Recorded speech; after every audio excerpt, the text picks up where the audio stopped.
Hey, what's going on, everybody? Welcome back to the show, Growth Minded Contractor. And with me is a new guest and a new friend, Steve Huber with the Billion Dollar Contractor. Steve is similar to me, a sales mind, sales leader, a strategist, somebody who helps grow and scale organizations. So I'm excited to pick his brain today and for you guys to all benefit from his knowledge and experience. Steve, welcome to the show, man. Thank you. Thank you very much for having me, Ryan. Excited to be here, man. Yeah, thank you for sure. So let everybody know just kind of your background and the organizations you've helped, the kind of volume you guys did, the size of the teams, and things like that. Yeah, I've been at home improvement now for 15 years, which is crazy for me to say. I got started off way early on at a mortgage company that was looking to sell solar to their mortgage customers. And we eventually got bought by Solar City, and that mortgage company today is GoodLeap. So that was kind of how GoodLeap got started in finance. And we got bought by Solar City, went off with a couple of my buddies to one of our subcontractors, a company called Peterson Dean, and started a company called Solar for America. We grew that to the largest privately held solar and roofing company in the United States. Eventually it became time for me to leave and went to a company in San Diego called Semper Solaris. And that grew to the largest privately held solar company in the United States. And now I own a company called Billion Dollar Contractor, and we help contractors build awesome sales teams and just sales process and launch new products and really hit the goals that they're looking to grow. And I've been super fortunate. My teams have done $2 billion in sales, which is how the company got its name. And done that in solar roofing, HVAC, fences, energy storage, and now windows and doors. So it's a fun time. Super fun. A great person to have on the podcast. And so let's hear, are you from San Diego? Is that where you live now? No, I actually born and raised in Sacramento. Okay. And so I'm a Sacramento kid. And, You're back there still now? What's that? Are you still there, or did you move? No, I live up in Oregon coast, almost in Washington. So if you remember the Goonies movie, yeah, I live in the Goonie. Is there much surf? Do people surf up there? Oh yeah. It's cold. But if you can handle some cold water, we got great surf, we got waterfalls, we got all kinds of stuff. It's wetsuits. As long as you have wetsuits, and you're good. They make thick wetsuit for sure. Nice, for sure. That's awesome. Wow. So your roles there in those companies, you were in some measure of sales leadership. Is that right? Yeah, I was basically VP of sales at both. Peterson Dean, we called it VP of sales, and Semper Solaris, it was executive director of sales. Awesome. Let's get into some of the go-to, the best practices. So let's say you come into an org, there's an owner with 5 sales reps, and that's where they are. They're doing maybe 5 million, 3.5 million a year. If you were to come in and understandably, you need to talk to them, get to know them. There's a lot of things you need to do, but let's just pretend you're going in and it's going to be roll up your sleeves and do your bread and butter. What is going to be that in order to get them to want to scale? Who wants to scale in order to get them to be able to scale? Could be a roofing company, any home improvement. Yeah, I think, so we primarily help home service companies, like you said. And I think the first thing that most owners don't get right is having a clear vision of where they want to go and what they want to do. And what I mean by that is there's this goal of we just want to grow, right? Or we just want to get profitable, or it'd be great to add one more crew or something like that. But really mapping out what it is that you want to do and what are your North Stars as a business, as I call them. It's what are the things that we can't lose sight of as we grow? Things like being a great contractor or, being a great customer experience. Those things are really, really important because they can get lost really easily as you start growing. And you can lose track of them pretty dang simply. So, I think that's probably the first thing to begin with is what is a touchdown? What is a win? And what does that look like? And then ultimately, how do we map out a plan to get you there?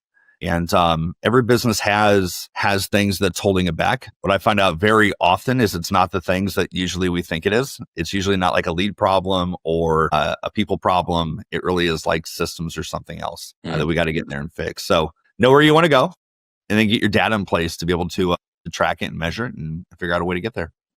What's your favorite way to put data measurements in place if they don't have a very effective way to do that right now? Yeah, we actually start off with what we call a scorecard. And a scorecard it's very high level data.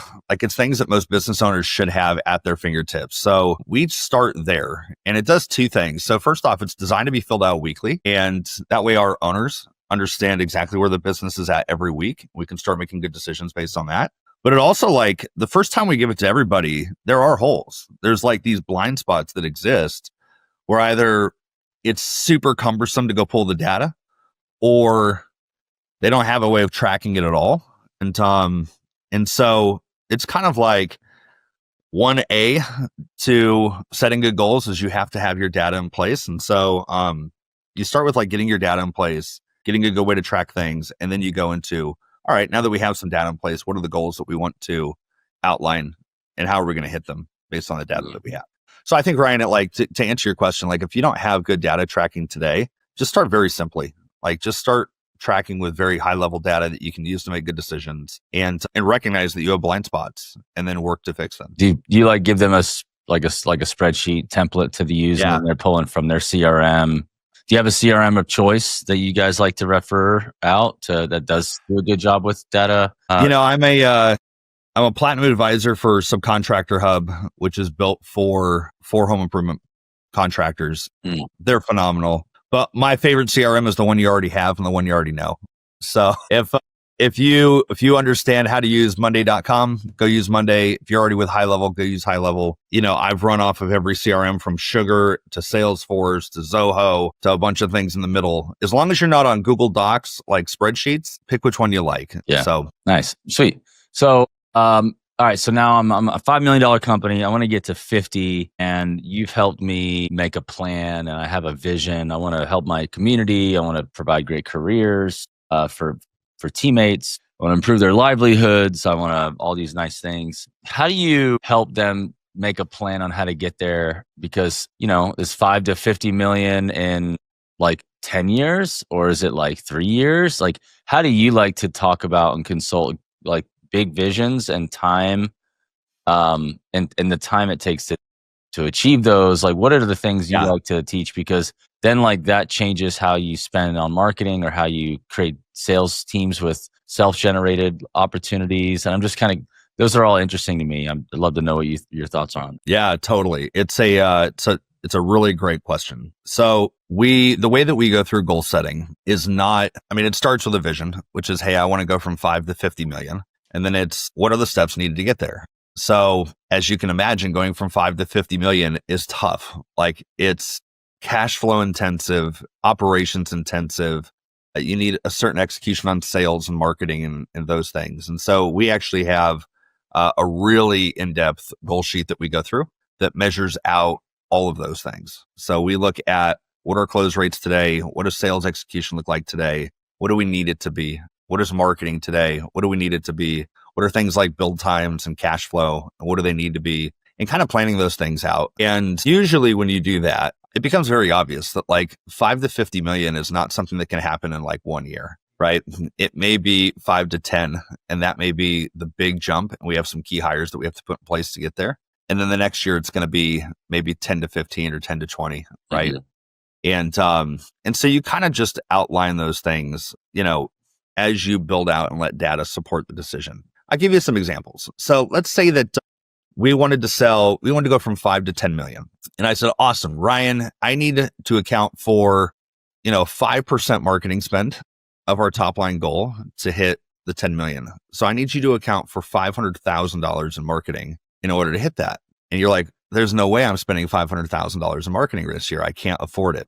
It's like, awesome, cool. Then the goal shouldn't be 10 million. Let's figure out how to back and do it a different way. Or we can't go at it with marketing. We need to figure out how to self-gen deals and work at it a different way. So good goal setting for me is not, it doesn't happen in a silo. It happens as a collaborative effort between your finance team, your marketing team, your operations team, your sales team, and getting everybody on the same page to say, hey, we all feel good about this goal and we all feel good in our pieces and making sure that we can execute on it. A very easy way to bankrupt your company is to grow too fast and get in over your skis and take on more work than you can build. And so I'm very sensitive to that, making sure that we have good plans for our contractors. How do we solve that? Have you ever been in one of those scenarios where the company got over their ski tips? Yeah. Actually, it's the first time, and it actually kind of leads into what we do today. The first time I launched HVAC, for example, I brought HVAC into a company that I was overseeing the sales side on. And HVAC's a wonderful product. Your customers all know what it is. They know why they need it. There's like a major sense of urgency in buying it.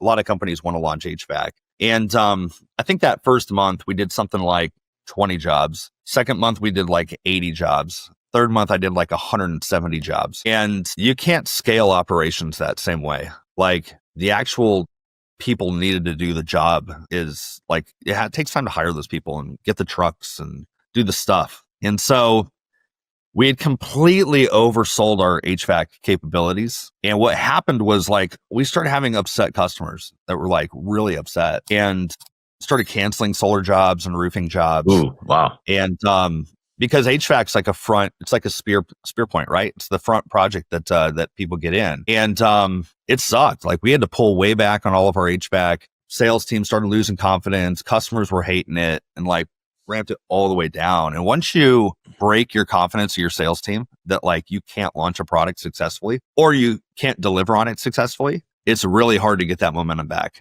and get that confidence back in your sales crew. So that's, that's probably a great example that sits in my head is a time where I didn't have sales and ops on the right page. And again, something I'm very sensitive to today. Yeah. Because of it. Wow. So let's say you have a sales oriented owner. So they're an owner who likes to sell. They're good at it.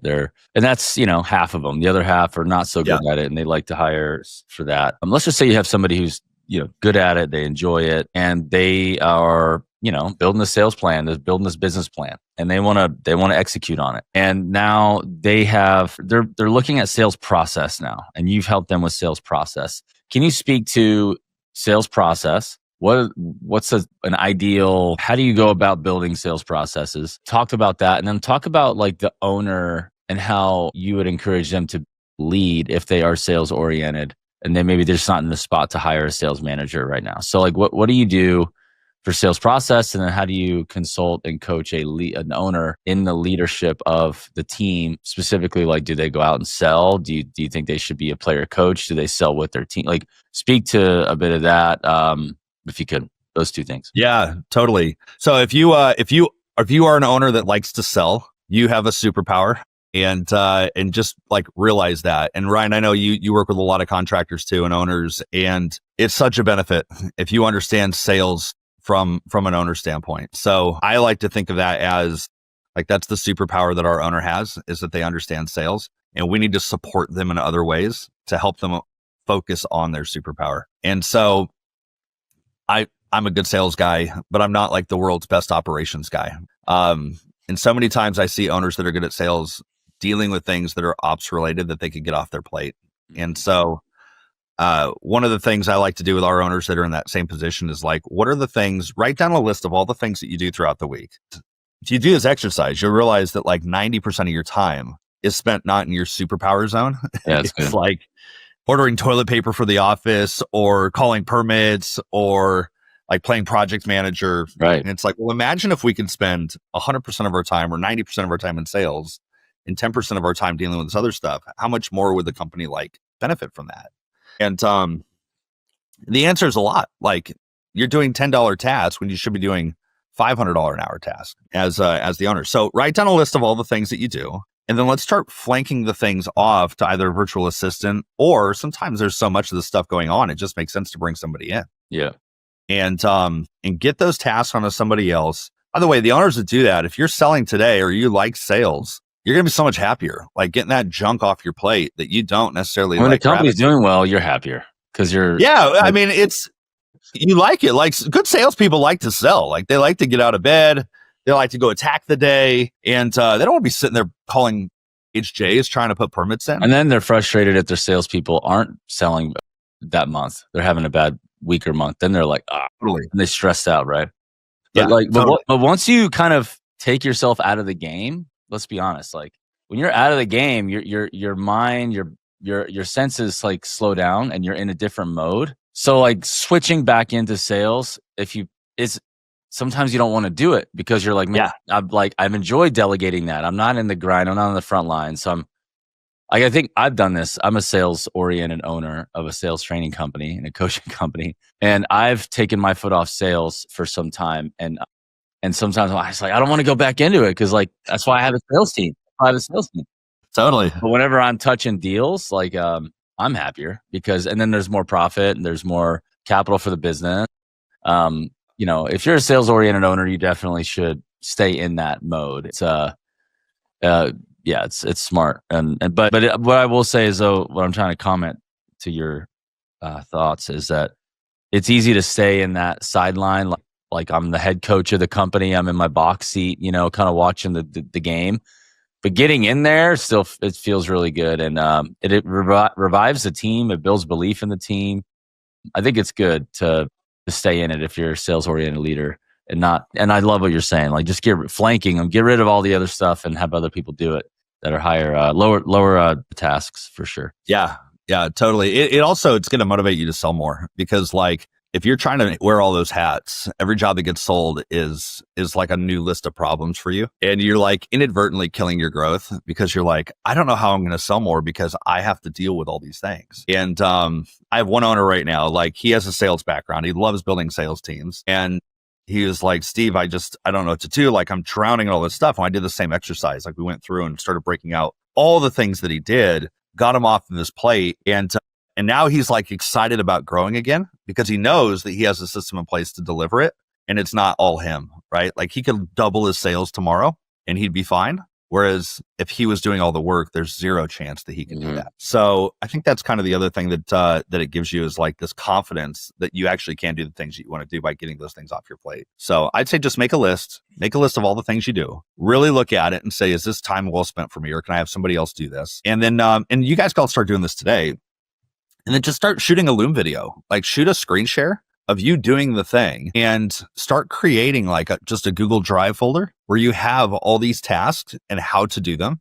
Then when you're ready to go hire that person in, you're like, hey, here's what I need you to do, and here's how to do it. And like, the training's already kind of done along the way. Yeah. And that'll fast track your training substantially from you having to manually do it. Smart. That's really good. And then I think that, just back to the sales oriented owner, like if you're going to launch new products, it's like the owner is good at pioneering. They know how to get things started and break it and make it, find out what's going to work and sell it. And I think that that's really wise. And that's a big part of your consulting, is adding services to contractors. So let's speak to that. I'd love to hear about, how do you go about choosing a new product or service to add to a business? Does it depend on the market? Like, what are your thoughts, and what do you factor in to your decision process when you give guidance on that, and why?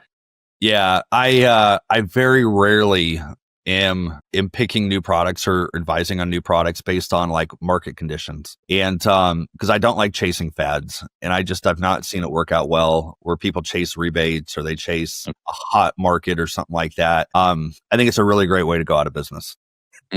Because you kind of get lazy. Like, you build all of your process around, like solar, for example. Solar tends to be super like feast and famine.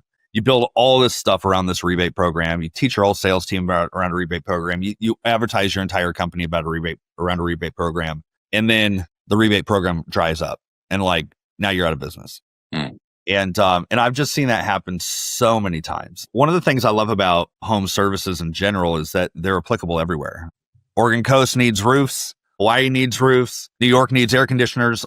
Those things exist all over the place. So what I look for when we look to launch a new product line into a company is, what are the things that are easiest for the company to, like, what's the easiest product for us to make sense to pick up and adopt right now?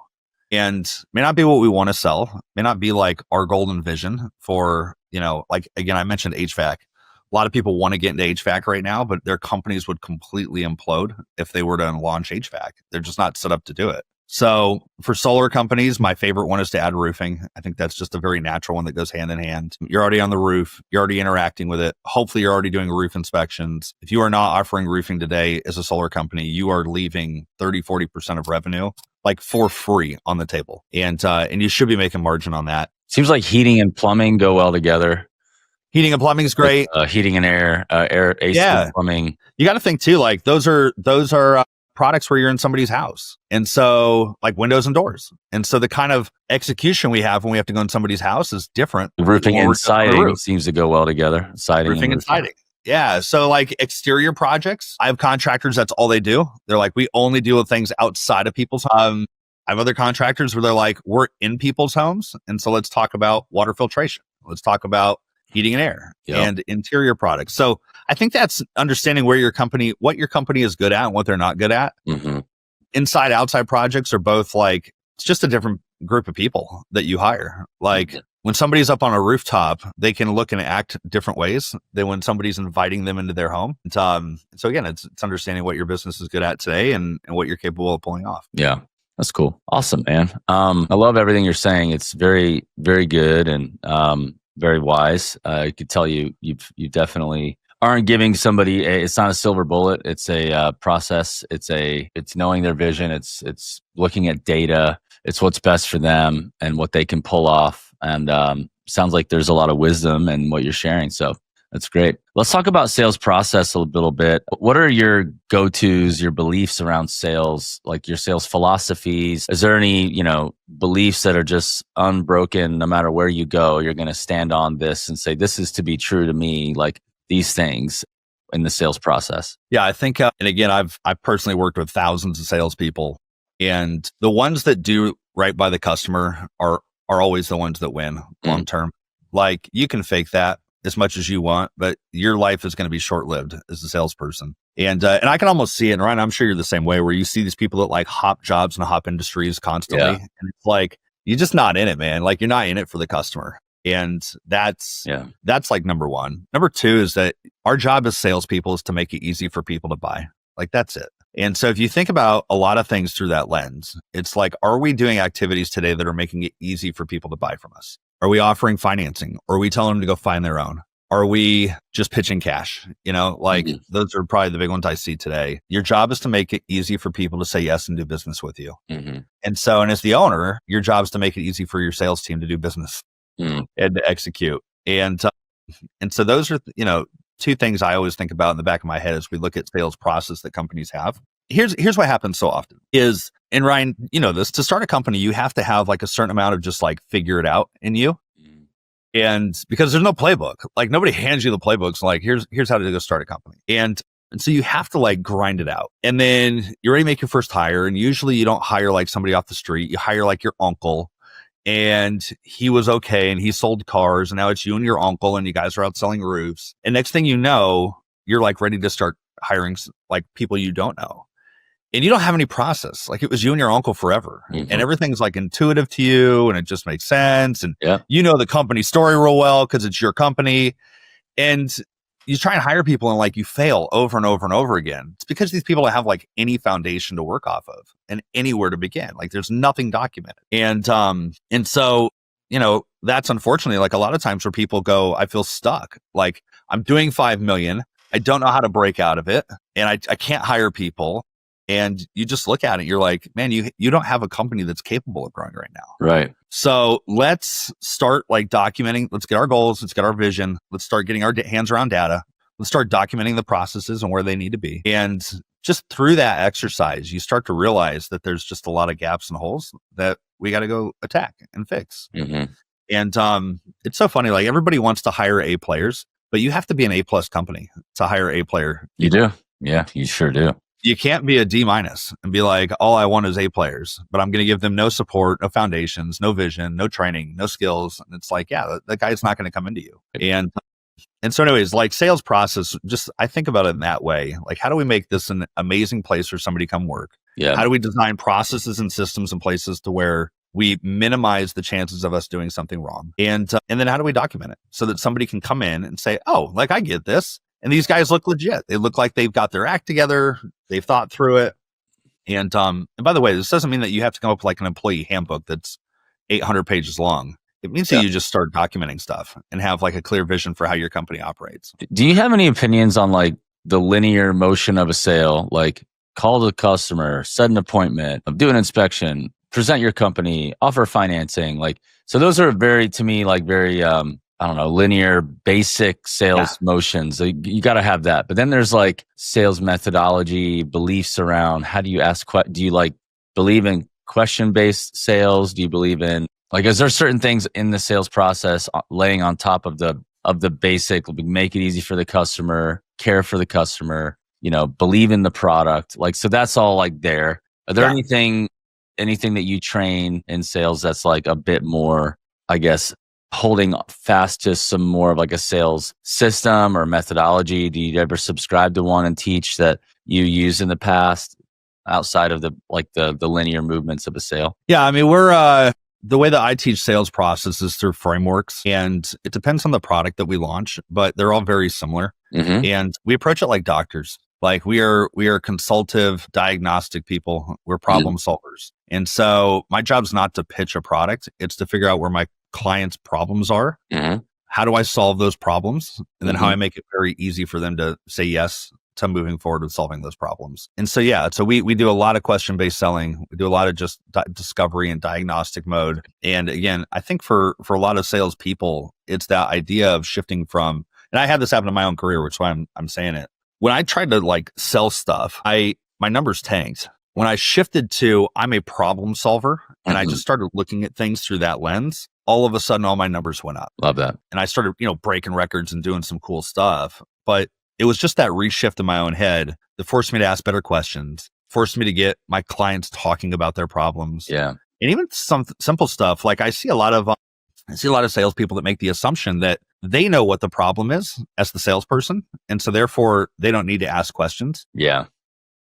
It may be very obvious to us as salespeople of what's going on, but we still have to get our client to admit that they have a problem. Love that. By asking good questions there. And, if like a good example is I see it all the time where in roofing, companies will walk up and be like, obviously this roof is trashed. It's old. It needs to be replaced. But the client's like hoping they can get a repair still and maybe they could patch it up. And the salesperson walks in the door and they're like, hey, pretty obvious why I'm here. Your roof's trashed. And it'd be like going to the doctor and the doctor's like, hey, Ryan, pretty obvious you've got, some disease. You're like, well, wait a second. Like, don't you need to pull your tools out and like look at my ear and check my heart rate and like do the thing so that I know that you've actually gone through some diligence to diagnose what my problem is. Yeah. As opposed to just walking in the door and assuming that you know what it is.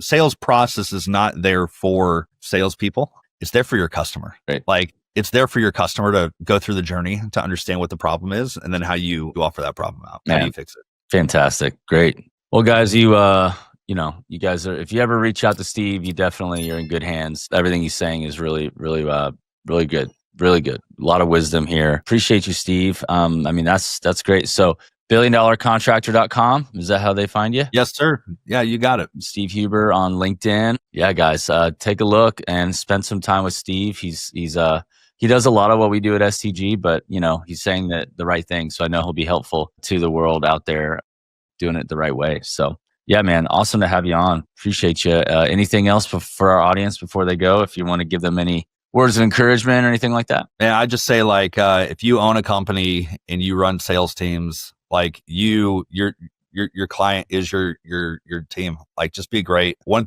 common theme I see with all great companies is their owners are exceptionally optimistic. And so just smile. Like life is good. If you're lucky enough to be watching this right now, like you got electricity, you got a computer, you got internet. Yeah. Life is good. Like just put a smile on your face and go out there and kick butt for your team and work your ass off for them. Love that. If you need help, Ryan and I are here for you. Love that. Awesome. All right, brother. Well, appreciate you, man. And I hope some people contact you from this. This was awesome. You did a great job. Appreciate it, Ryan. Thanks for having me. Bye, everyone. See ya.